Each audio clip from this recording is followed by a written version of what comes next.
నాలో నాకు ఇంకా బాధ్యతని పెంచేసింది బికాస్ ఆఫ్ సార్.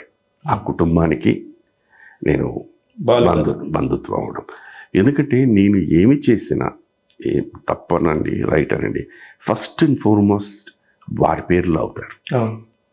సో ఆ పేరుని వారిని కాపాడవలసిన బాధ్యత నాకుంది. నెక్స్ట్ అదే బాధ్యత శైలమ్మకుంది. అందుకని వారిద్దరి పేర్లను నేను కాపాడాల్సిన బాధ్యత నాది. సో ఈ ప్రయాణం ఇలా వెళ్ళిపోతూ అది అలవాటు అయిపోతుంది. అలవాటు అయిపోతే దట్ బికమ్స్ అ హ్యాబిట్ అయిపోతే దట్ బికమ్స్ యువర్ పర్సనాలిటీ. అంతే. సుధాకర్ గారు 100 కోట్లు సంపాదించేశారు. సంపాదించుంటే బాగుండేది.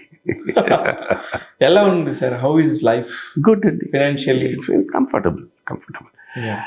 I'm comfortable. నాకు కావాల్సింది కోరుకుని నేను కొనుక్కుంటున్నాను.